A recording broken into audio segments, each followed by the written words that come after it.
हाँ, तो आज हम बच्चों चैप्टर फर्स्ट का वर्किंग विद लैंग्वेज पार्ट करेंगे. First, look at these sentences from the story. I spotted in a junk shop in Bridport.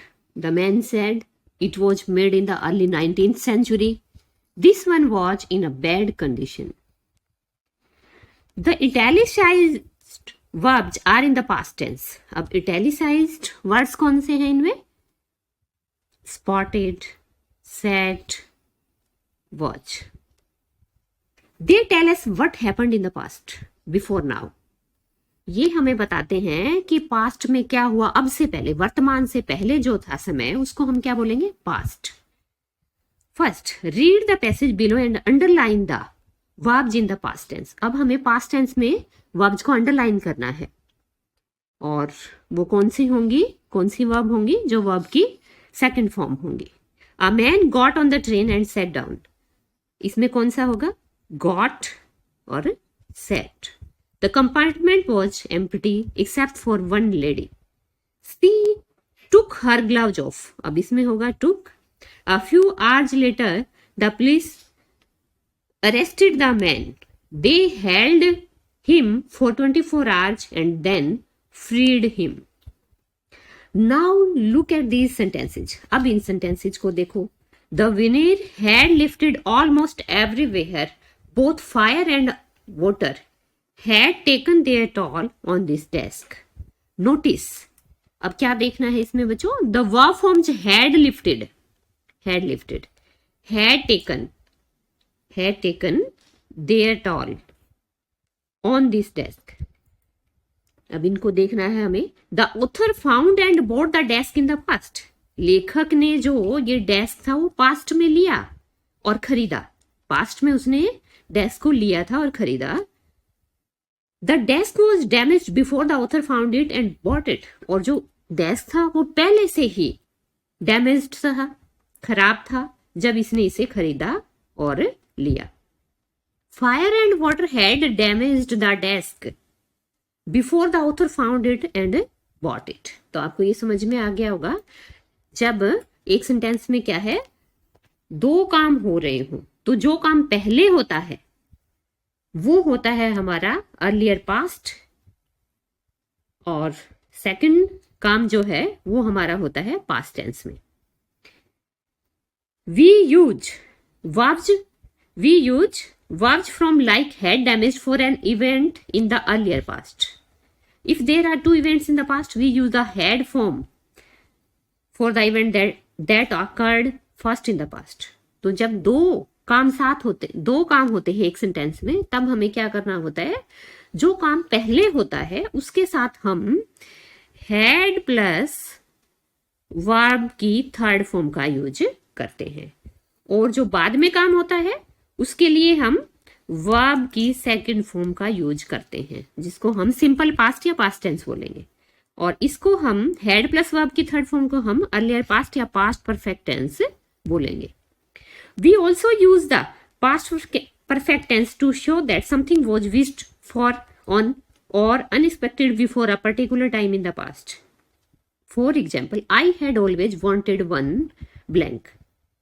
I had always wanted one car. मुझे एक car हमेशा चाहिए थी. Discuss with your partner the difference in the meaning in the sentences below. अब हम दोनों जो sentences दिए गए हैं नीचे, उनके मीनिंग में अंतर पहचानेंगे. When I reached the station, the train left. जब मैं स्टेशन पहुंचा, ट्रेन रवाना हो गई. Second, When I reached the station, the train had left. जब मैं स्टेशन पहुंचा, ट्रेन जा चुकी थी. तो ऊपर वाले सेंटेंस में काम जो है हो रहे हैं, दो काम हुए हैं. रीच द स्टेशन, स्टेशन पहुंचा, ट्रेन लेफ्ट, ट्रेन रवाना हो गई. दोनों साथ साथ हो रहे हैं, दो काम. जैसे ही वो पहुंचता है स्टेशन पे, ट्रेन जो है रवाना हो गई, मतलब चल पड़ी स्टेशन से. और सेकंड में क्या है, दो काम हुए हैं लेकिन एक पहले हुआ और एक बाद में. रीच द स्टेशन, जैसे ही वो स्टेशन पहुंचा उससे पहले ही the train had left, train जो है जा चुकी थी. तो पहले वाला काम कौन सा है? The train had left.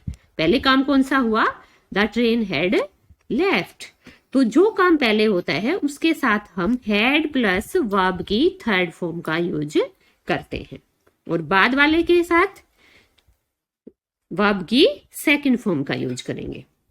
Fill in the blanks using the correct form of the verbs in brackets. My little sister is very naughty when she blank come back from school yesterday.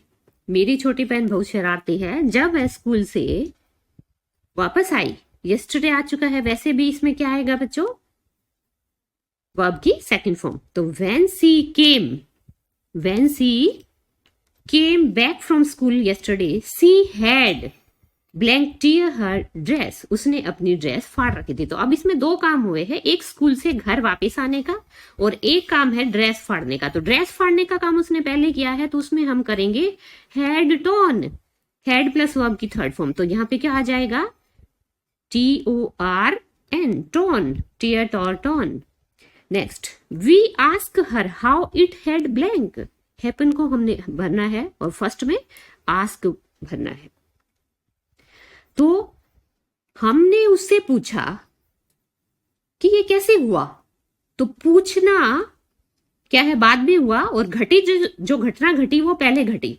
तो जो पूछना है बाद वाले काम के साथ हम लगाएंगे वर्ब की सेकंड फॉर्म। इसमें आ जाएगा आपके asked.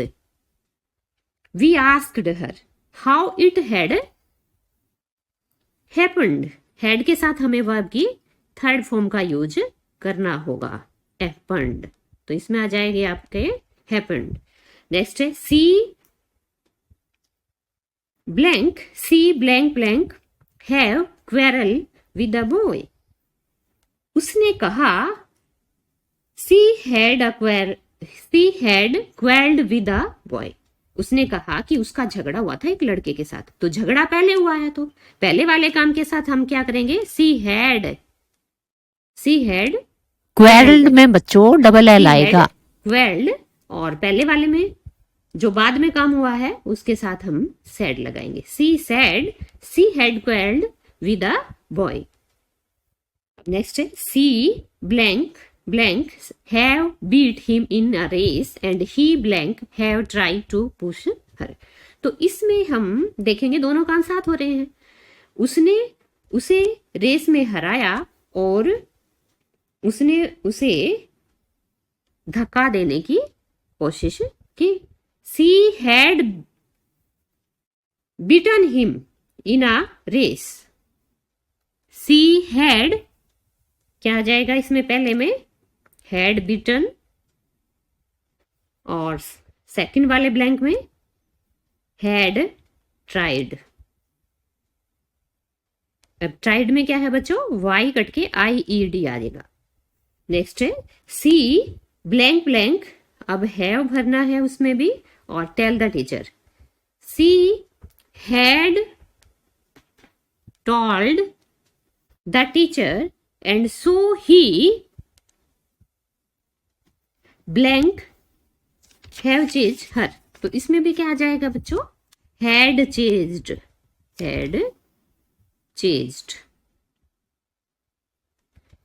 And she blank down and blank her dress. तो इसमें हम क्या करेंगे बच्चों, वही दोनों काम साथ हो रहे हैं, पहले ही हुए हैं काम। तो she had fallen down and had वैसे दोबारा लगाने की भी जरूरत भी नहीं होती है, लगाओ तो लगा सकते हैं। टोन रख देंगे तो हम हैड तो ये वाला ही मान लिया जाता है। And had tone her dress, वो क्या है, नीचे गिर गई थी और उसने अपनी ड्रेस फाड़ ली थी। अब नेक्स्ट पार्ट है third part, underline the verbs and arrange them in 2 columns, past and earlier past. अब पास्ट और अर्लियर पास्ट के बारे में हम जान ही चुके हैं बच्चे कि पास्ट में क्या होगा, वर्ब की सेकंड फॉर्म होगी, और अर्लियर पास्ट में हमें क्या मिलेगा, हैड प्लस वर्ब की थर्ड फॉर्म। तो इसमें फर्स्ट जो है sentence, my friend set out to see the caves in the next town but I stayed at home. अब स्टेड क्या है बच्चों यहाँ पे, past tense, because I had seen them already. Had seen किस में आ जाएगा, अर्लियर पास्ट में। तो अब हम यहाँ पे लिखेंगे पास्ट में स्टेड और अर्लियर पास्ट में लिखेंगे had seen. B part, when they arrived at the station, when they arrived at the station, the train had left। अब इसमें क्या है, arrived क्या हो जाएगा हमारा past tense arrived।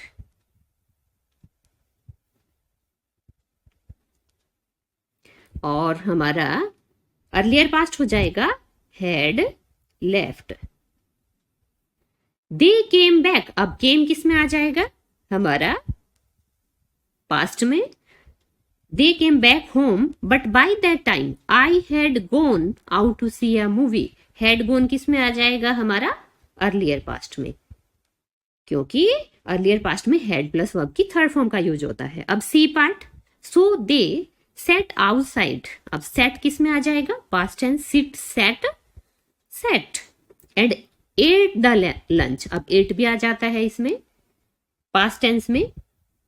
I had packed for them, तो इसमें क्या आ जाएगा बच्चों हैड पैक्ड, क्योंकि अर्लियर पास्ट में हम किसको रखेंगे हैड प्लस वर्ब की थर्ड फॉर्म को। By the time I return they had fallen asleep, तो इसमें क्या आ जाएगा रिटर्न पास्ट में और हैड फॉलन आ जाएगा हमारा अर्लियर पास्ट में हैड फॉलन। तो ओके बच्चों, आपको ये समझ में आ गया होगा। हाँ तो बच्चों अब हम वर्किंग विद लैंग्वेज का सेकंड पार्ट करेंगे, dictionary work. By the end of the journey we had run out of drinking water। look at the verb run out। अब run out of in this sentence, इसमें क्या है हम run out को देखेंगे। it is a phrasal verb, ये क्या है आपका phrasal verb है। it has two parts, इसके दो हिस्से हैं, a verb and a preposition और an adverb।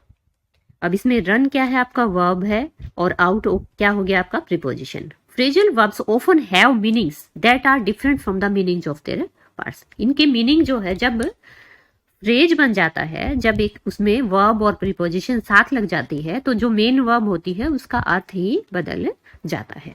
अब ये find these phrasal verbs in the story, आपको ये अपनी जो स्टोरी है फर्स्ट चैप्टर है उसमें से ये फ्रेजल वर्ब्स आपको ढूंढने हैं। बर्न आउट, जिसका मतलब क्या होता है कंप्लीटली बर्न्ड, पूरी तरह से जला हुआ। अब सेकंड है आपका लाइट अप। लाइट का मतलब क्या, लाइट अप का मतलब क्या होता है ग्लो अप, जिसका मतलब प्रकाशित होना, चमक उठना। नेक्स्ट है look on. Look on means saw, watched देखा।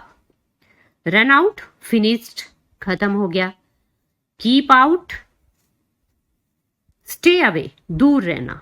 Right down the sentences in which they occur. अब आपको बुक में से ढूंढना है और इन सेंटेंसेज को लिखना है जिसमें ये आपके बर्न आउट हो किसी सेंटेंस में, किसी में लाइट अप हो, लुक ऑन हो, रन आउट हो, कीप आउट हो।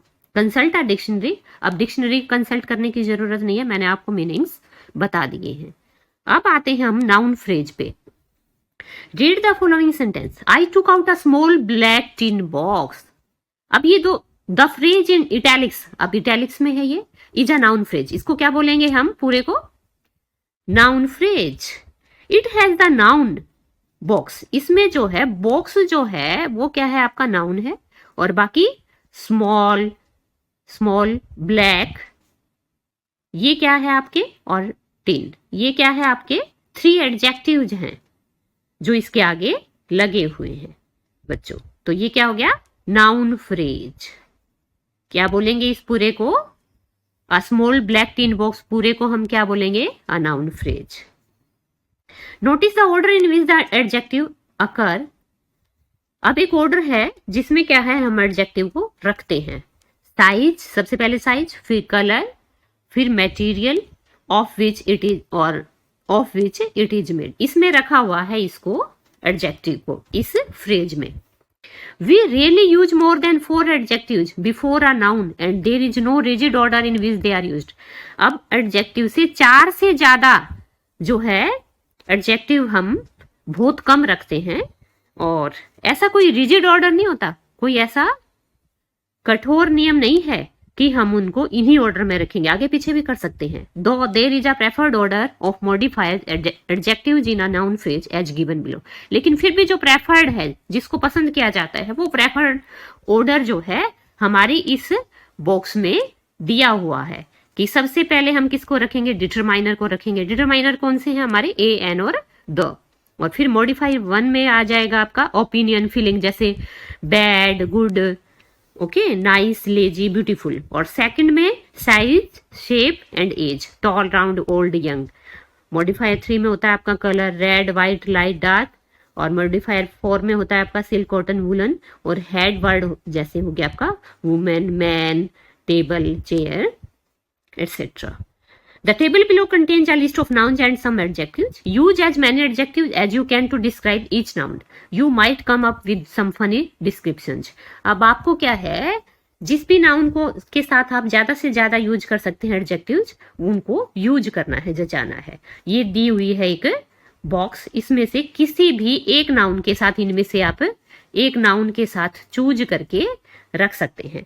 तो एलिफेंट के साथ हम क्या क्या करेंगे, इनॉर्मस और cheerful, wild, large, medium sized. Okay, फिर आता है आपका फेस. फेस के साथ हम रखेंगे सर्कुलर, क्योंकि फेस क्या है, सर्कुलर हो सकता है, इनॉर्मस हो सकता है, मल्टी कलर्ड हो सकता है, स्ट्रिप्ड हो सकता है, राउंडेड हो सकता है, चेयरफुल हो सकता है और चबी हो सकता है. मीडियम साइज्ड हो सकता है, लार्ज भी हो सकता है, कोल्ड में फेस भी हो सकता है. बिल्डिंग के साथ, बिल्डिंग के साथ कौन से रखेंगे बच्चों, circular, enormous, multi coloured, round, blue, red, large, medium sized. ठीक है. और वाटर के साथ multi coloured, enormous, cold, blue, red. Okay बच्चों, तो ये आपको समझ में आ गया होगा कि नाउन फ्रेज हम कैसे बनाते हैं with the help of adjectives. Thanks.